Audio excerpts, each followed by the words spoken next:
Khan. I'm the program where our focus is multi-faith and civic engagement.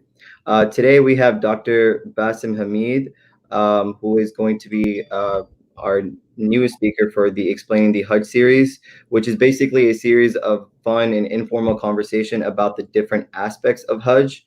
It's going to be primarily geared towards our friends and family outside of the Muslim community, so they have an opportunity to learn exactly what Hajj is. Dr. Basem Hamid is a practicing neurologist and Hafiz al-Quran, and mashallah has a master's degree in Islamic law. Dr. Hamid, please go ahead and introduce yourself to everyone. Assalamu alaikum and good evening, everyone. I'm honored and pleased to be here to speak about this great topic of Al-Hajj, which is one of the greatest pillars of Islam and a dream of every Muslim in the Muslim world at large. As Zain has mentioned, I have been in Houston since 2006, have been in the United States since 1996. I have been a practicing physician for over 17 years. Besides that, I'm the Imam of Shadow Creek Muslim Community Center in Pearland. I'm the president of Wasat Institute, and I wear different hats. This is my after hours hat, which is befitting for the Imam and for the Islamic degree specialty. Many hats you're wearing, mashallah. And a mask, but not now. Absolutely, yes. I'm glad you pointed that out, especially because our cases are getting bigger and a simple mask would definitely help out. Absolutely. Definitely. So we'll just go ahead and get started. So for our audience, again, this is primarily geared towards our friends in the multi-faith and interfaith community, because Hajj is something that we can understand, especially growing up in a household with Muslims. But I could never really explain that concept to my own friends back in high school, or even the simple aspect of the people that were struggling with Islam. So, Dr. Hamid, just for a basic, what is Hajj and the requirements of it? As I mentioned earlier, Hajj is one of the 5 main rituals and practices of Islam. And you can tell how serious and significant it is by knowing that it is only required of a Muslim once in their lifetime, when they're physically, mentally, financially, etc., capable of doing, which shows you that when you're doing it for one single time, it has to be serious, it has to be perfect, and it has to be meaningful. As such, Hajj means pilgrimage, which is visiting Mecca. Why Mecca? Because it is a symbolic feature of Tawheed, of monotheism. That is where we think God has been worshipped first on this earth in a house of worship. Muslims believe that Adam has built the house of worship, that is the Kaaba, the cubic figure you see in the pictures, that is in Mecca. And basically going there is declaring that you belong to that family of faith that started with Adam, peace be upon him, and continued with every single prophet. We believe that every single prophet throughout history, from Adam to Noah to Moses to Jesus, they all perform pilgrimage actually. And for us, that is a continuum to what they've done. Declaration, our connection to God, declaration to his ownership and kingdom over this universe, and most importantly, his lordship over this universe and our servitude to him. In the beginning, you mentioned something about when you're financially and you're physically and mentally capable of completing Hajj, and you're required to do it one time. Does that mean that I cannot participate in Hajj, or if I completed the first time, or I can go again? Just to clear that up. You can always go for a second time, but there is the minimum requirement that it's once in a lifetime for those who are capable. If someone is not capable for because they're sick or for their inability to afford that trip, then they're exempted from that. Okay. Especially when you said, someone that is physically and, unable to do it,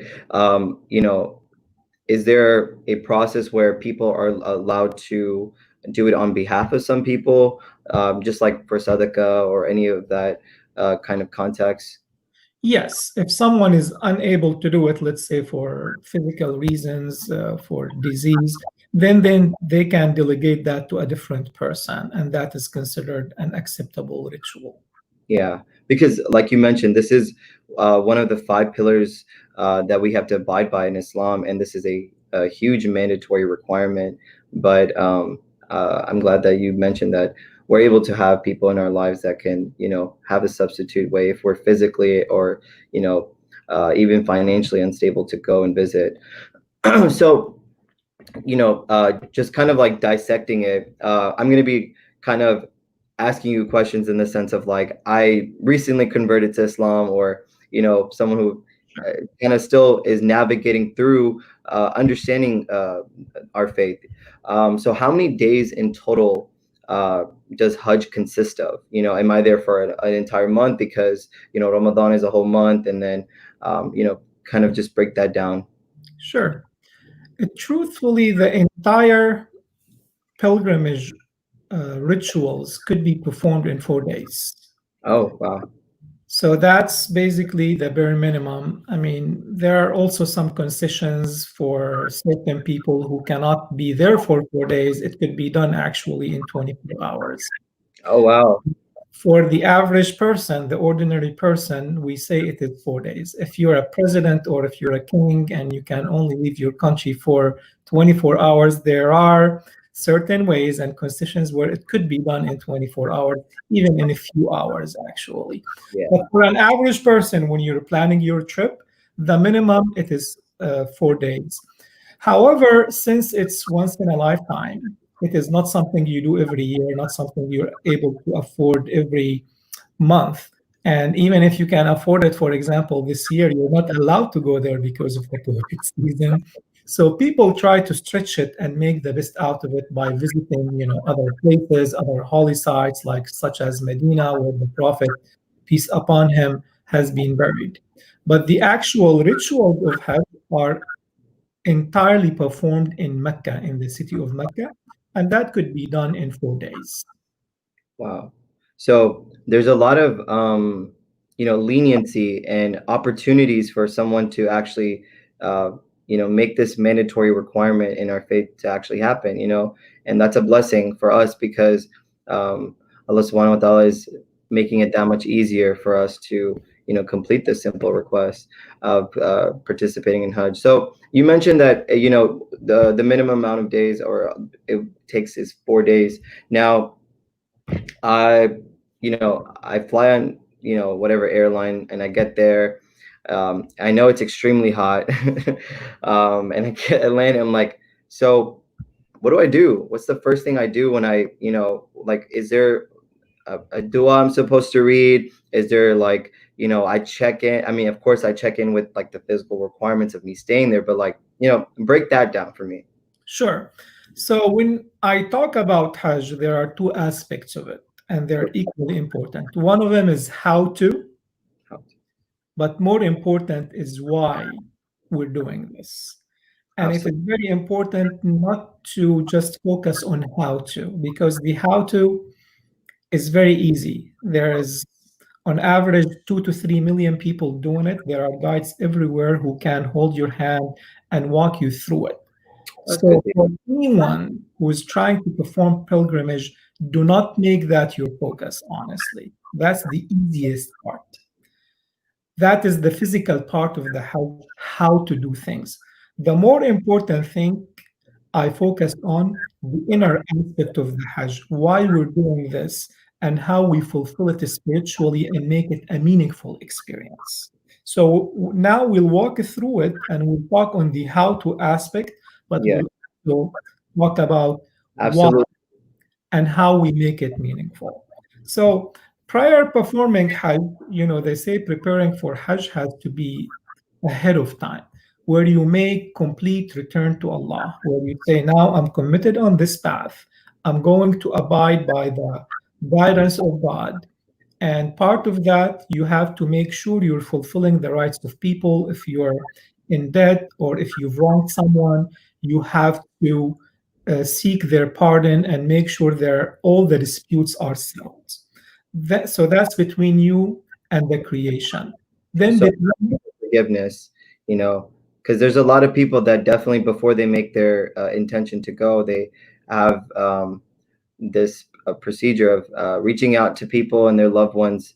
right. Please forgive me if I've done you wrong, and you're right. You're absolutely right. Right, especially the financial obligations. No one can assume because there is this obviously concept if someone performs pilgrimage, then they're forgiven all their sins. So I cannot assume that when I'm indebted to you and I say, like, you know what, I'm not going to pay you back your debt because God is going to forgive it. It doesn't work that way. Specifically, the financial obligation towards people have to be fulfilled and settled completely. And then you have to make the intention with God that God, I'm returning to you and I'm going to live in communion, in synergy with your guidance. It's a new beginning, it's a new return. Then you make that a trip. And when you arrive, so the bare minimum you have to arrive basically on the eighth day of the Hijjah. So Eight. the on the eighth. So and preferably the day before, so you have to prepare for it. So on this year, the eighth day of the Hijjah starts on Wednesday. So and the Eid will be on the 10th of the Hijjah normally, so that's on a Friday. So let's say you arrive there uh, on the 7th, the night before. So what you start with basically, you start what we calling commencing or entering the state of ihram. The state of ihram is the state of sacredness, basically. That's the moment your pilgrimage starts by making the intention and saying, oh God, now I'm going to commit myself to you in servitude throughout all the rituals that you have asked me to do. And that moment, you connect your heart to the Lord. And now there are some physical acts that you have to do, basically come out from your worldly matters. And that is manifested by wearing the white garments of what we call ihram. You take all your clothes completely. After, obviously, you shower and Yeah, and the your proper and you wear the garments of the ihram. These two garments, they're very much two towels, basically, two shower towels. And that's basically you're coming out from all the wealth and all the manifestations of the worldly matters and yeah, coming to God in your most simple, most humble, in the most humiliating level and state to show all what matters now, your connection to God. That shows humility, but also shows equality, that quality. we all are the same. We came from Adam, who started this house of temple, and now we present ourselves before him and before the Lord as equal. No one can be superior to another. We all come in these white garments as pure as could be. That makes sense. I remember when one of my friends in high school was like, "Why are you guys wearing beach towels on a plane?" But the white has its own the color of the white has its own resemblance, but the significance of the white garment itself, promoting equality, like you said, and that is a beautiful sentiment that you're reminding us all about. That when we get to our one of our holiest places, and standing in front of Allah Subhanahu wa Taala, that's all that matters, is that we are all equal. Absolutely. And nothing else matters. It's not what you don't have pockets there. You don't have a nice tie, that $200 Could I tie wear that a watch if I wanted to? Serious question. what is it? Could I wear a watch? Like, Yeah. some okay. Yes, you can wear a watch. That's not a problem. That's important because that's a good place to count your steps too. There is a lot of walking. Yes. Like if you were gonna say no to the watch, I was like, but what about my Fitbit? Yeah, there is a lot of physical activities there. So, Yeah, and absolutely. I advise a lot of people. One of the things to prepare for Hajj to get fit, because those who are not being physically fit, they'll pay the price there. It really makes a difference. Just like when you're preparing and training, you really have to be physically fit. It makes a huge difference.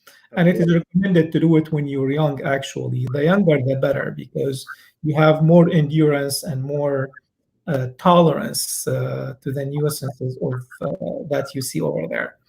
So that's the state of ihram. After that, there is a statement actually you say labbaik Allahumma labbaik la sharika laka labbaik, meaning here I come, my Lord, here I come to serve you. You're my Lord, I'm servant.